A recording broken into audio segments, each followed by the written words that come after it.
time it is. It's that official time. Where we take this worldwide. Let's go.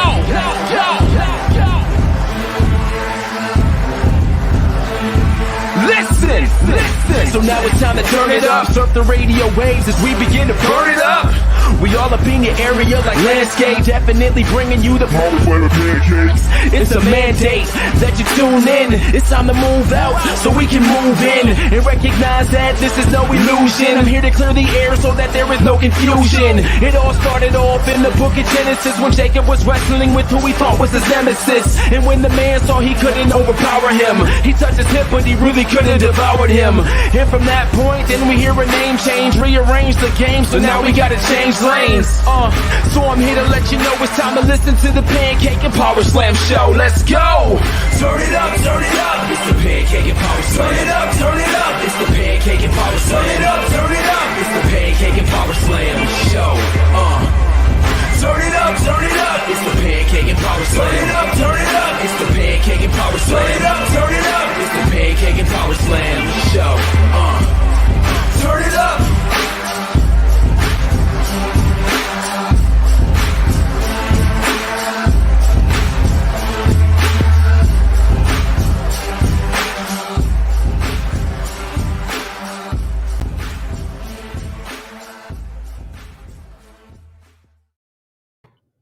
Episode 445, ladies and gentlemen. This is the Pancakes and Powerslams show. I am Dr. Chris Featherstone here for another episode.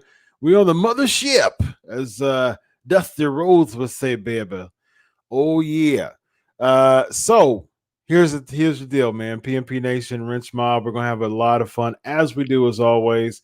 You know how it's gonna be, man. We're gonna do Ask Chris questions. I got a topic at hand, which is Retribution. We'll talk about that throughout the show, but you know how I do Pancakes and Powerslams. For the duration of the show, I'll be doing mostly Ask Chris questions, and that's how we do PMP nowadays. If you want more content, go ahead and hit up that Patreon account if you want an extended version of Pancakes and Powerslams to come back, which we have fun as always. All right, so like I told you before, PMP Nation, wow boy, what's up, my man? It's been a while. Great to have you, man. Wow boy is one of the OGs, man. Nice. Great to have you again, man. Patrick, yo, live from NJ. Let's get it. Where else y'all checking in from? What's y'all checking in from? New Jersey. What part of New Jersey, Patrick? Patrick, are you a first timer? We give first timers some love here, so let me know if you're a first timer.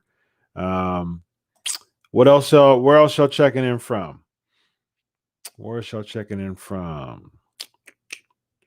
Good stuff, y'all.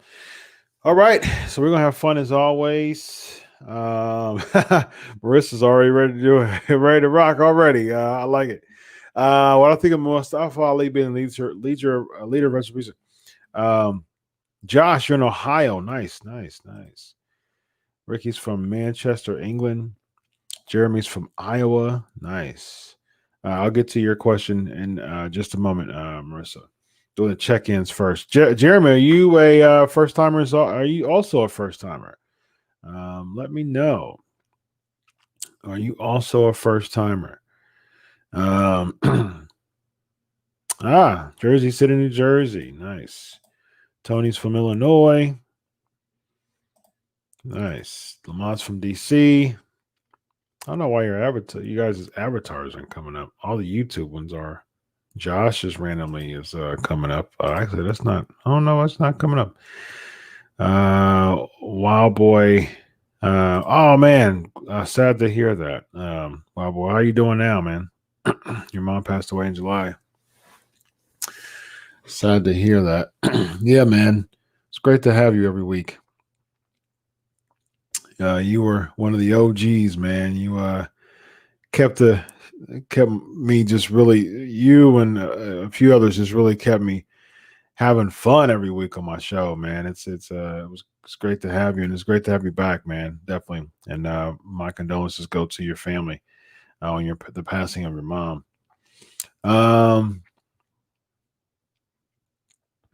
Okay, Patrick, you started with the crowbar episode. Okay, so you've been here for a while.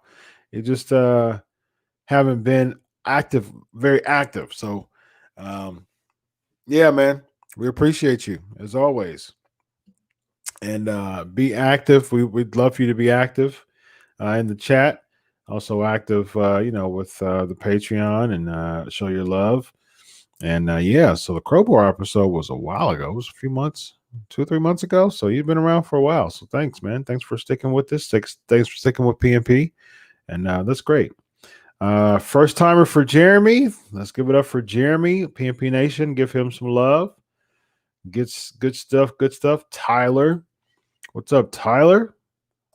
Hope all is well. Dusty's a first timer. Nice. Welcome, Dusty, to the show. Noah, South Florida. Are you a first timer as well, Noah? Great to have you. It's tough. Yeah, I'm sure it is. Wild boy. Yeah, hit me up, man. Message me on Facebook. I'm here for you, man. Anytime you need to chat. Johnny, are you a first timer too? Got a lot of first timers going on today. Good stuff. Chris, what's up, Christopher Ryan? Nice. Second time, Noah. Nice. Well, thanks for coming back. Appreciate you coming back, Noah. Chaz from Kansas.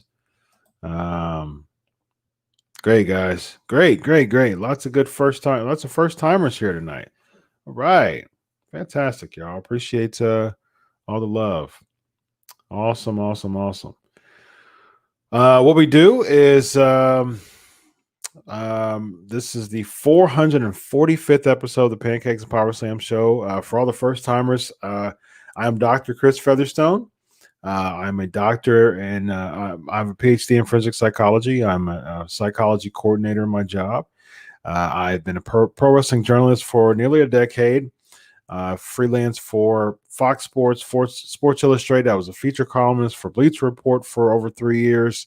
I freelance for Digital Spy, The Inquisitor. I've been any type of all the big popular internet wrestling, dirt sheet sites or whatever was what people call them. But I've written for most of them all of the popular ones. I started the Pancakes and Powerslams show in April of 2012. Just not really knowing what I was doing, but knowing that the podcast, I'm an entrepreneur, so I like to hit stuff before the boom, and that's I've got stock too, so that's kind of like what the stock industry is. You got to kind of hit it when you know that it's about to trend up, and so yeah, it's one of those things that I knew the podcast industry was going to trend up.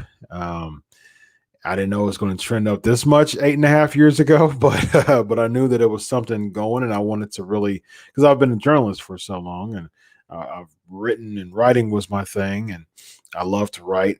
But recently, what I've done is, like I said, 8.5 years ago, I started the Pancakes and Powerslams show.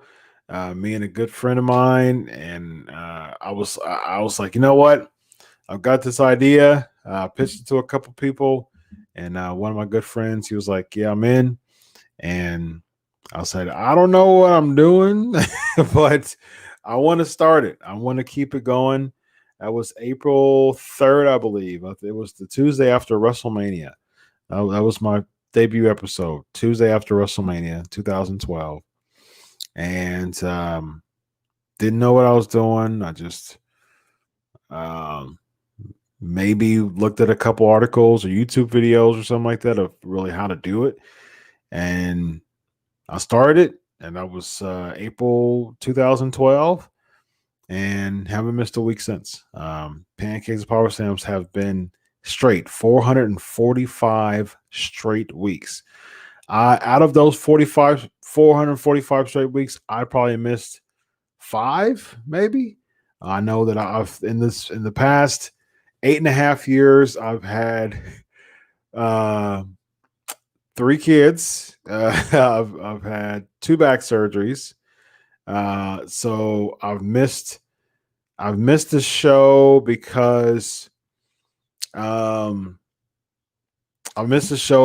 of one of my kids was born like either I think a Monday or Tuesday, and I took that day off. I took 2 weeks off apiece for both of my back surgeries. I had back surgery in 2013, and I had a back surgery in 2018. And I took a couple weeks off per both times. So yeah, since 2012, it's been 445 straight weeks. I've interviewed over 200 wrestlers. Not had just 200 interviews. I've interviewed over 200 wrestlers. Well over that now. I stopped count a while ago. But I've had, I don't know, 400 interviews. It's been quite a bit. So yeah. And it's been very successful. Pancakes and Powerslams has led to Pancakes and Powerslams has led to my current position and senior analyst at Sportskeeda. I do the unscripted show. I do Legion of Raw. Although both those sparks from PNP. I've had interviews on Fox Sports. I've had interviews on Sports Illustrated. I've built great relationships with dozens of wrestlers over the past 8.5 years because of PNP. I know a lot of the scoops that come out. I just don't say it. I just don't publicize it a lot because somebody tell me something. I'm like, can I report that? And they'll be like, no, this don't. So I respect the wrestlers who tell me stuff. The stuff that I report, I usually get permission from. The stuff that I report is because I've asked for permission and they've been okay with it, either the wrestler or the particular sources. Because I'm not just like a one source guy unless it's either the person or the person's agent or close friend, family member, or something like that.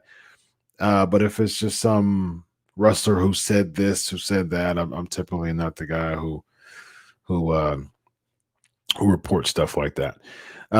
So yeah, built great relationships over the past 8.5 years. I've been able to interview Goldberg, Jake Roberts, Booker T.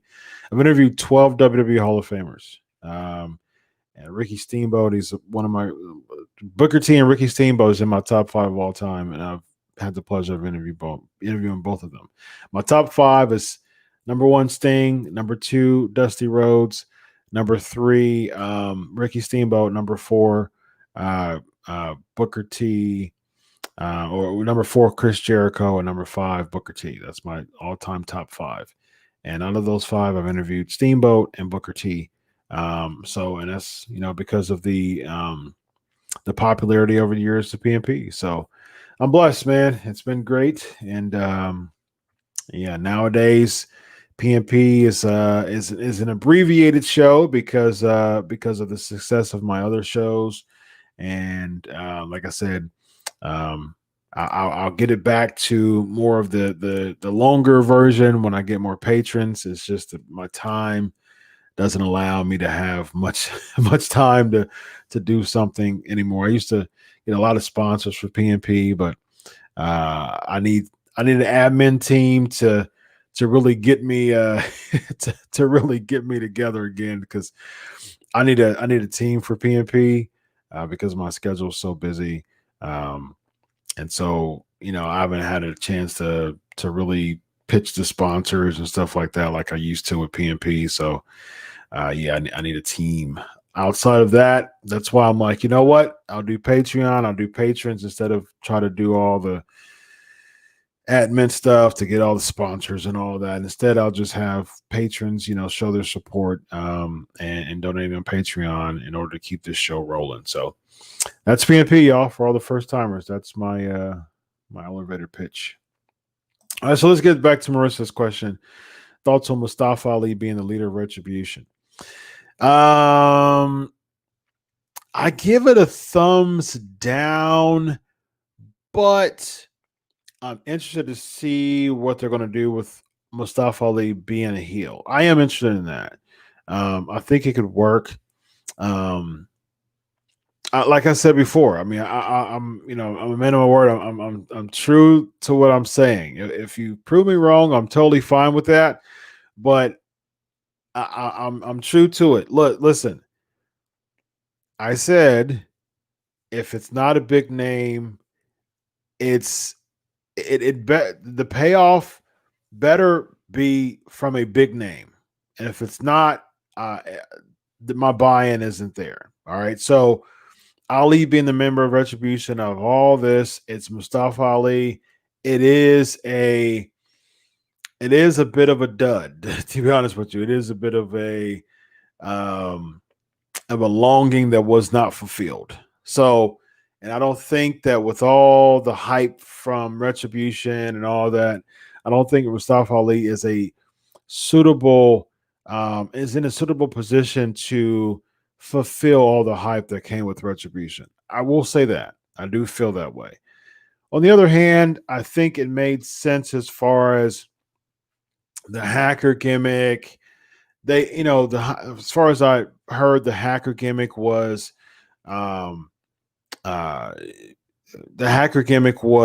like pulled, and Mustafa Ali was frustrated with having spots, not having spots, having spots, not having spots. So all of this actually can make perfect sense because this is like a real life thing. Like can get retribution because for real, he was being poorly utilized, and that is true. So I will give him that. I mean, it's a good way to fit it in. I don't know. It doesn't seem like this was necessarily all in the plans from day one. Because I don't know if they would have hyped it up to be this much. And another thing that would make me kind of think that this wasn't in the plan since day one was the fact that they didn't main event this thing. Like, this was not the main event. The 6-man didn't have to be the main event. I think this should have closed the show. And to me, it's kind of already showing how much, like, where they think about Retribution on the card. Because it didn't close the show out. It should have closed the show out, but it didn't.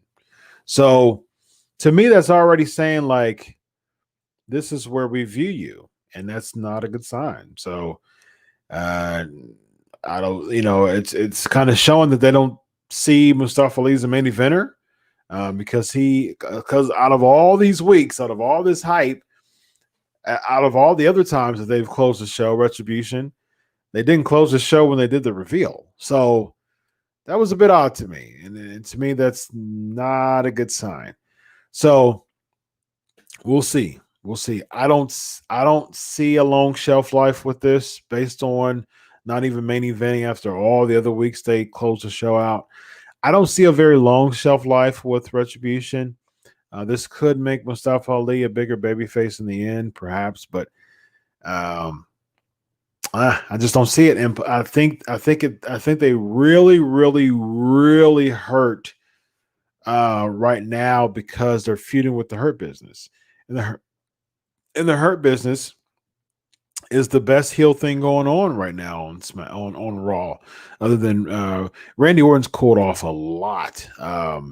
He's cooled off a whole lot. I putting him in the title picture, I don't think was necessary. Just his feuds.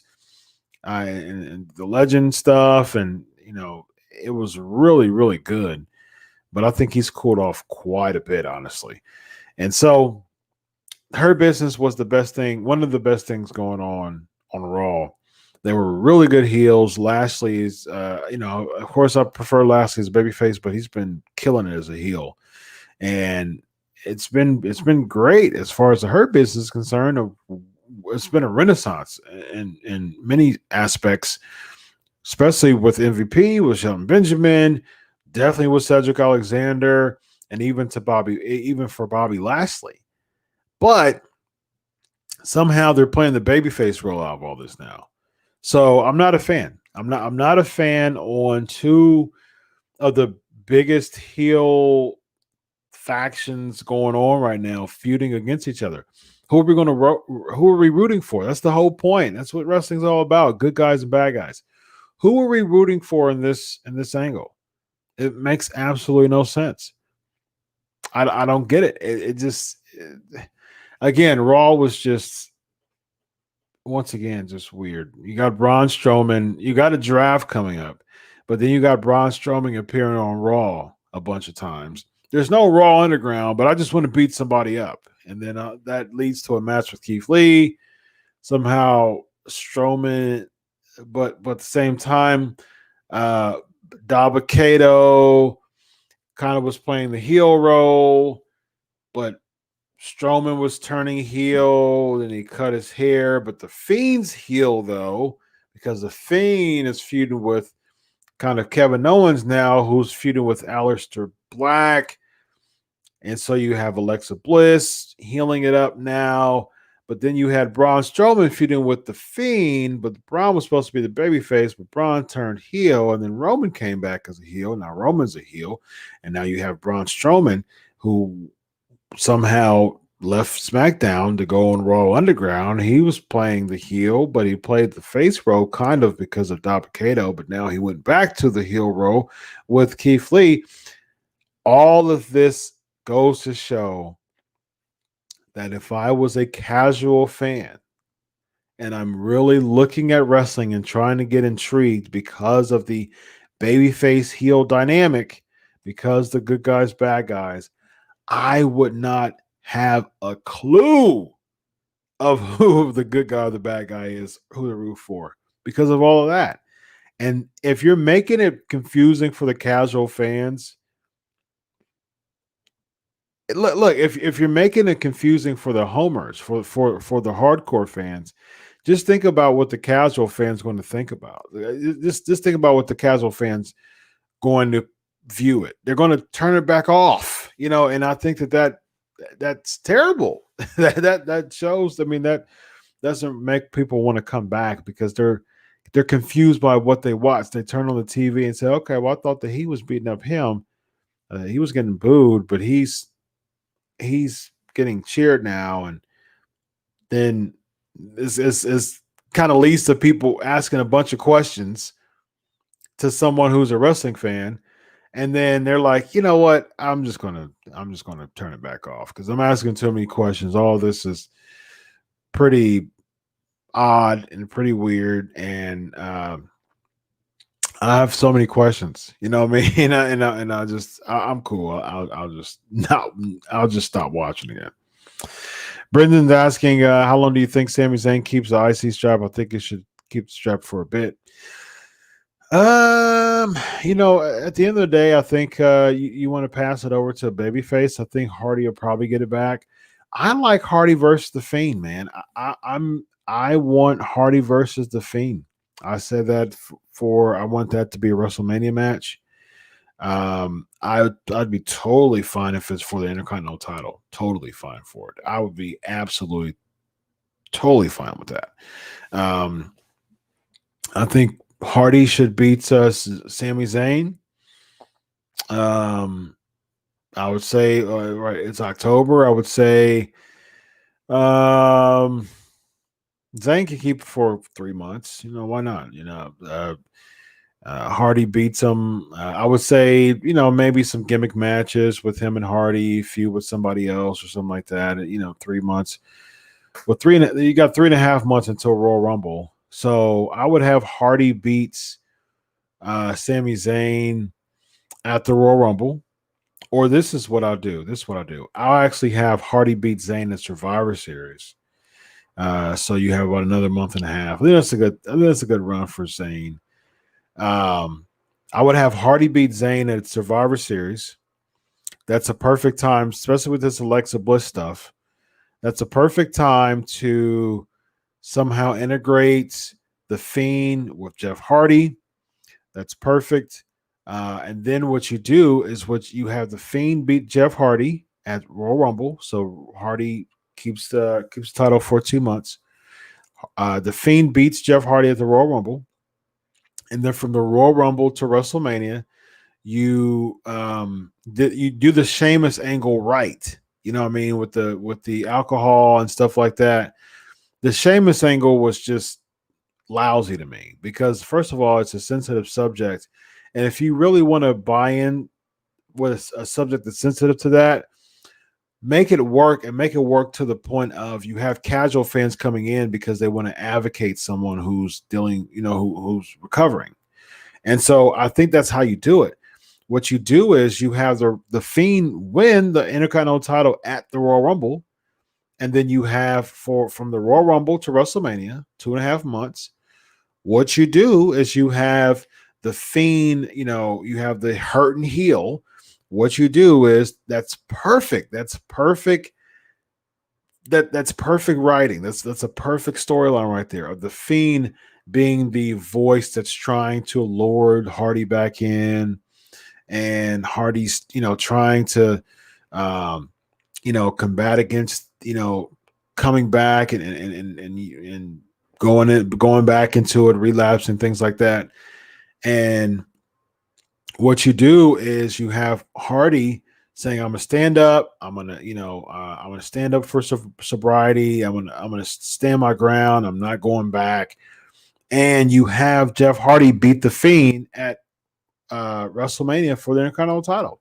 That's a feel-good moment. It's a great storyline, and it brings casuals in because it gives opportunities for other companies that promote sobriety and things like that. You have those bases coming in, and you bring a casual audience in that way because someone can actually feel that someone's dealing with that, someone's going through that. You can have a bunch of people who are dealing with sobriety or dealing with the temptations of relapsing and things like that. That this story can be really advocating for someone who needs that extra type of support, during their sobriety. I think it's a perfect storyline that's ripe for the picking. And so what you do, I mean, I'm cool with it. Have the Fiend win the Intercontinental title and Hardy chase it and do it that way. Let's see. What other questions? Good stuff. Elvis is asking, I like you ask football questions, Elvis. On Kim getting COVID.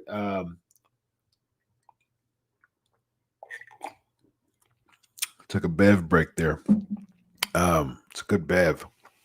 So asymptomatic is what I was at the gym, and that's what that's what they were saying. And that's if he passes all the protocol stuff, they said they can go back to practice on Thursday. So it's one of those things, man. It's like there's a lot of people with COVID who are just normal. You know what I mean? Renee, she had some symptoms. Miro had, some symptoms, but it wasn't big. Caleb Braxton had it twice, so it's like, yikes. So, I mean, it's one of those, if you're a vulnerable population, I would really buckle down as far as the quarantining and safety. I think everyone should, promote safety for sure.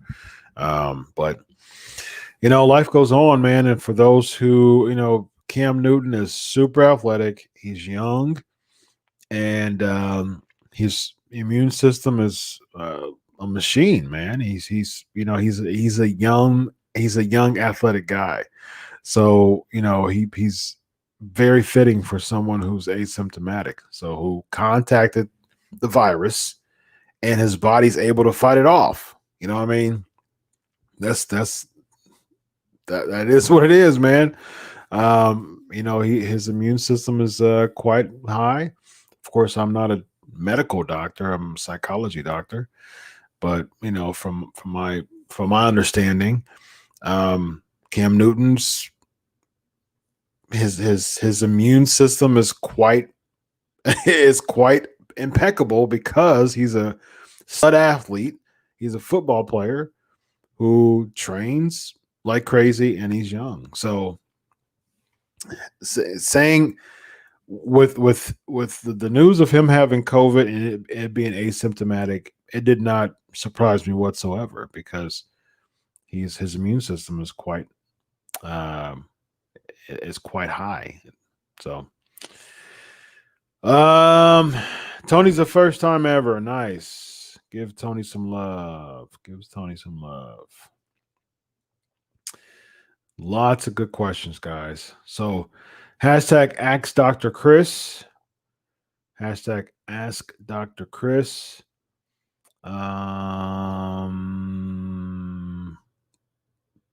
Yeah, so I'm cool with the Alexa Bliss thing. Yeah, I'm okay with it. It's interesting, it's different. For sure. Elvis is asking, how would you feel if you can interview Hall of Famer good old JR? I'd be very interested. I think it'll be great. I'd love it.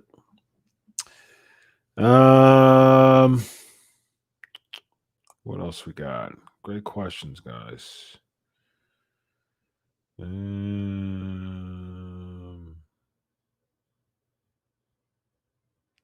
Ricky says, I make a lot of sense saying it's confusing. Thank you. My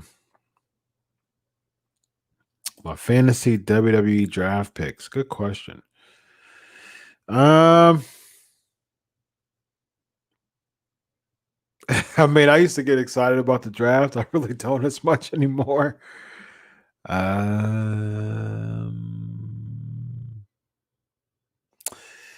I say Raw gets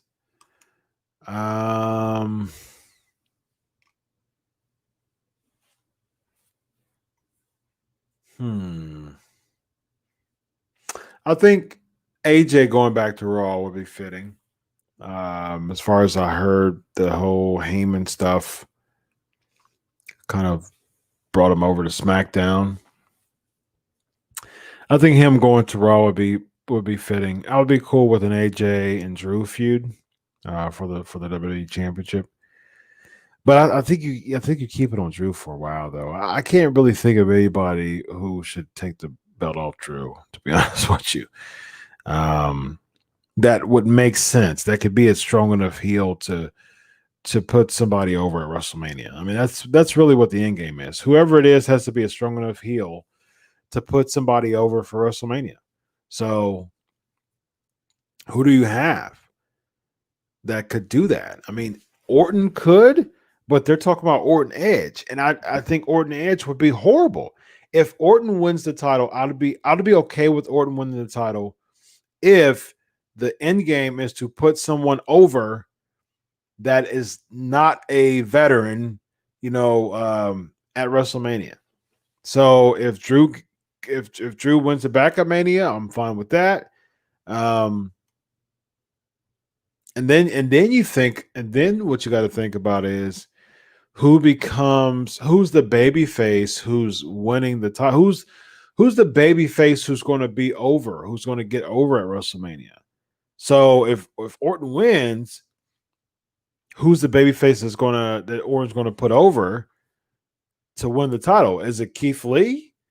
And I wouldn't be opposed to that, but the way that they've been booking Keith Lee has been terrible since he's came up. It's clear that they don't have anything for him. I mean, they just called him up and he didn't even have any plans, which was terrible. I think he should have stayed in NXT, especially with Killer Cross getting injured. So all this, it just, you can tell, and I've said this before. Listen, you can tell if someone has no plans for them, if WWE has no plans for somebody, you could tell. You could tell that WWE doesn't have any plans for Keith Lee, and that diminishes his character. And Keith Lee's a bus. He's a daggone bus. Why in the world would you not have plans for Keith Lee? And the dude is an anomaly, man. He looks like a freaking bus, and it's like, why would you not have any plans for this guy, man? And I think it's terrible. I think it's bad booking. I think, you can't get to the point where you're just pulling people up like, let's just see. And let's just do 50-50 stuff and let's diminish the character and not let them look as strong. And that's what they're doing. So Keith Lee to SmackDown, perhaps.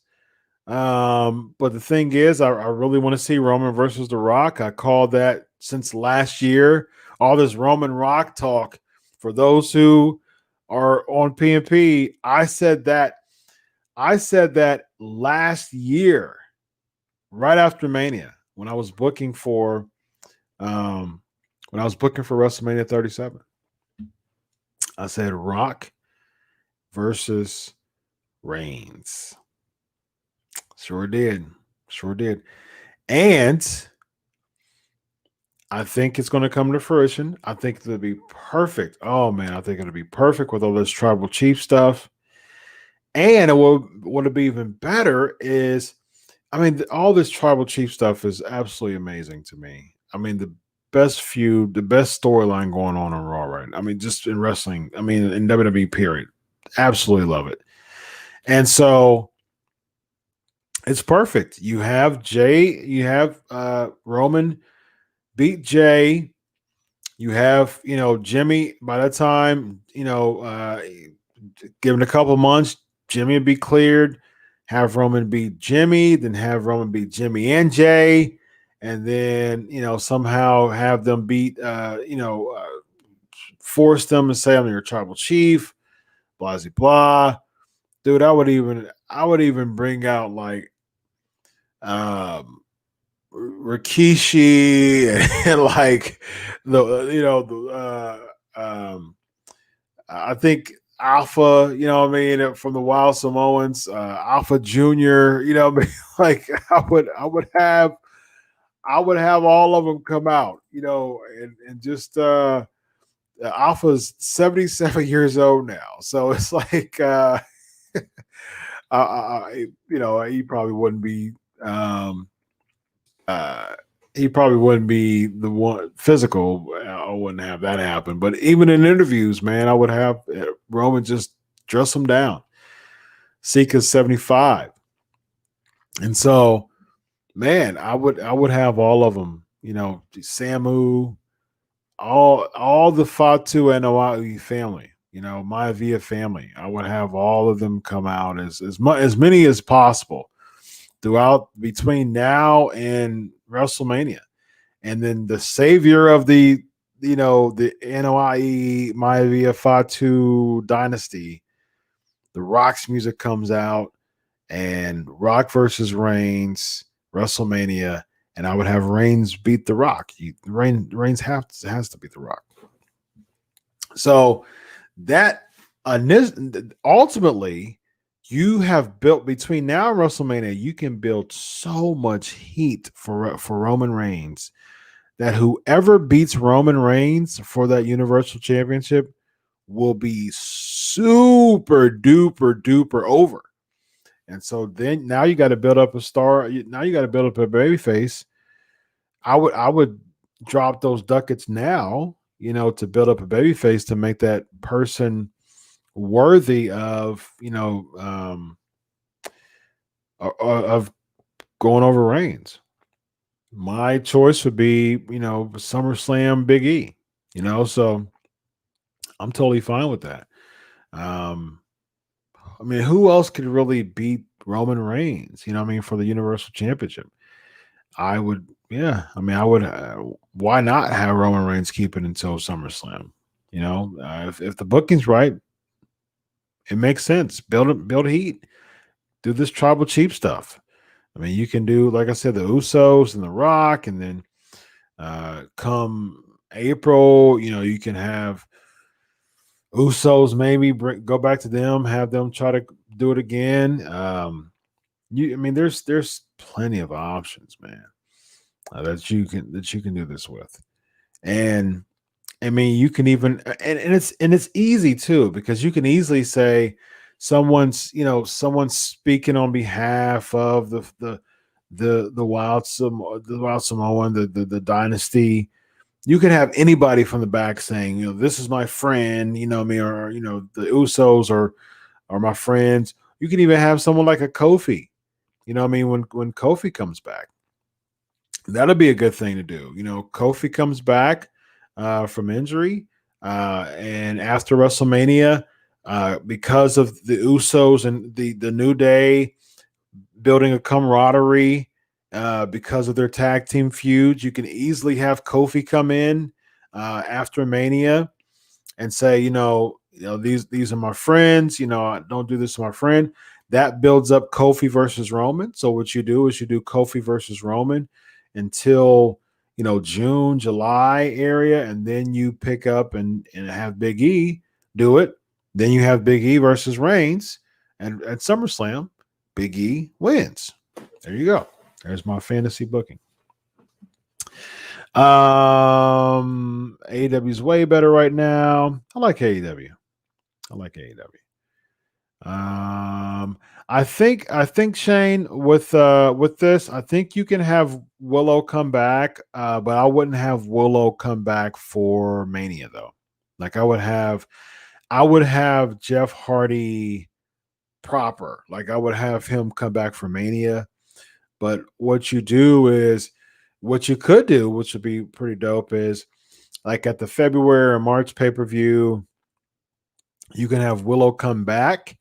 And then you can have the Fiend beat Willow, and then you can have the angle can be that you don't have to be an alter ego. You need to do this as Jeff Hardy. You need to slay this dragon, so to speak, or slay this Fiend as Jeff Hardy. It doesn't have to be Willow. You don't have to go to an alter ego. You have to face your demons head on without being an alter ego. You have to do this as Jeff Hardy.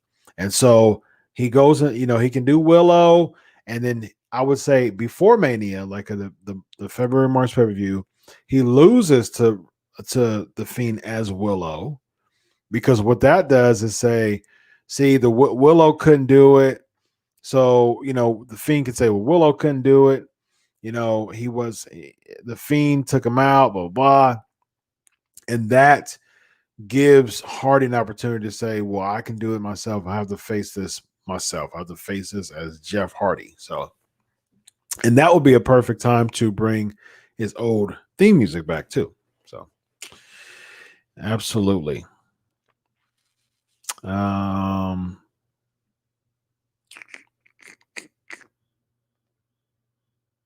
Let's see. See, the thing. Thanks, Chad. I appreciate it, man. I think I've acquired a pretty good mind for the business. Yeah. Thanks. I appreciate that, Chad. Yeah, Cody. Yeah. Talk about TOA. Yeah. Yeah.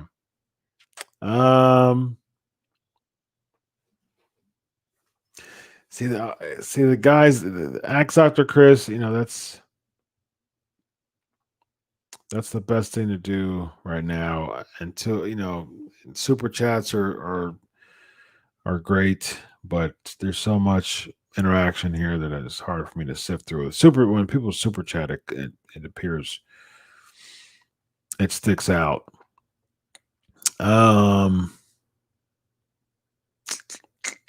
Let's see. All right, y'all. We're about to close anyways. What happens when NXT talent goes to main roster? Their career goes to die. Unfortunately, that is a lot. That is true for a lot of people, unfortunately.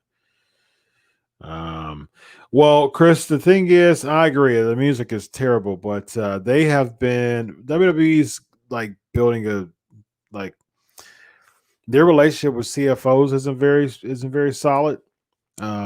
So CFOs did a lot of that stuff, did a lot of that music, and so WWE's giving the people like they're changing a lot of theme songs that had the CFOs who was produced by them. Look, business is business. Do what you got to do business wise, but don't make the song much worse, much worse than what it was before, which actually hurts his character too. It just hurts his character all around. The gear I'm not a big fan of, especially in the beginning. It was terrible. They put him in his shorts for 1 week. It's just like a trial and error with Keith Lee. They should have done this stuff in like they should have like done performance center matches or something like that and just try this stuff out, because we don't want to see this every week. There's something different that they're kind of pulling back and adding on to Keith Lee's character. We don't want to see that. We want to see a well-established character that we can buy into. We can't buy into shorts 1 week. You've got a sleeveless top on 1 week, and now you got a singlet, and then your singlet, then your sleeveless top it's black and pink, and then you have it with the gray and pink, and then you have the black and green one with the green and gold one, and then now you got the singlet with the black. But this week I think I'll do a singlet that has green in it because so I can wear my green chunks too. Like it's just like we're not seeing an established character in Keith Lee. I'm not too opposed to the singlet because it has a Vader feel to it. I'm not too opposed to that. But make it look good though. Like don't have some green trunks and a black and highlighted green and gold top. Like have straight black. Now, if you want to highlight and accentuate the colors and have green this week and black, pink this week, I'm fine with that. But Keith Lee should have a straight black singlet on and highlight the colors to however you want to do it. Don't have some green trunks and a black singlet. Like attire is such a big part of someone's character. And if you're doing all this trial and error crap, that's just hurting his character even more. All right. I keep hearing about Reigns Usos creating this faction called the Bloodline. What I think it will happen. I'm not. I wouldn't really buy into that. I mean, they kind of tried it already. They kind of factioned up for a little bit before.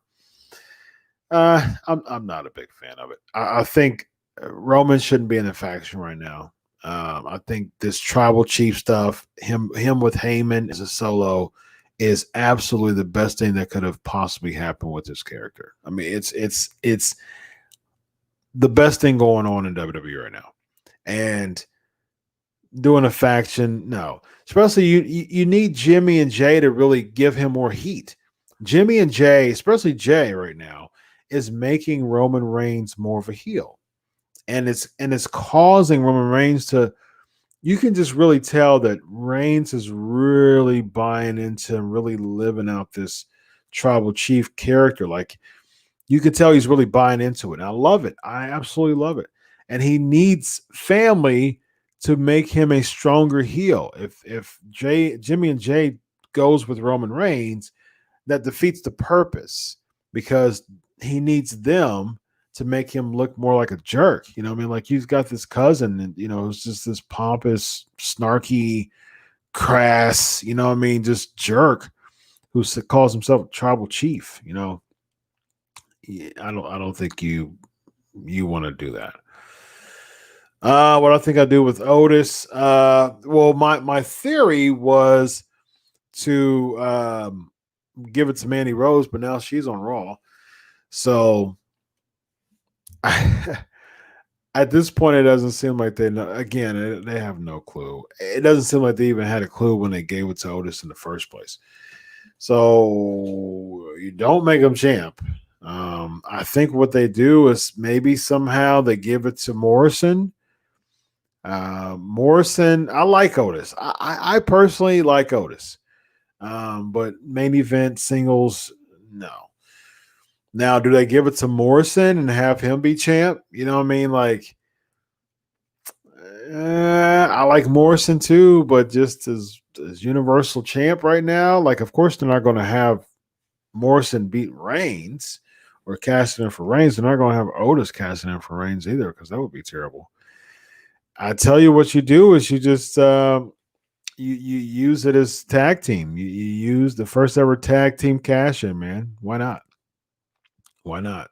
Do it. Do it. All right, y'all. I think that's it, y'all. Aaron is asking, they should have booked Lee versus Retribution because there's a lot of stories there with his girlfriend and his friend as leader would be something. Yeah. So I think that's a good call, Aaron. I think you know he's dating Mia Yim. One of his closest friends is Dominic Dijakovic. So yeah, I think they're trying to lure Keith Lee into joining Retribution. But they're kind of not doing the whole Mia Yim and Dijakovic. They got just crazy names, you know. So they're even playing it as yeah, they're still in Max and all this, and like no one knows who they are, but it's crazy. They could try to lure Keith Lee in though, you know, and they could play it that way. So, all right, y'all, I'm going to stay true to my abbreviation. Again, patreon.com/pancakes and power slams. This right here will, continue to support. Thanks for all the current patrons. And we just, need your continued support. If you like having fun with me every Tuesday night on Pancakes and Power Slams, please, finding your heart to donate to the Patreon. Regardless, I appreciate you all. For episode 445, this is Chris Featherstone. Another episode in the books. Enjoy Wicked Wrestling. God bless. And always remember, I do it for you. Have a good night, everybody. Bye-bye.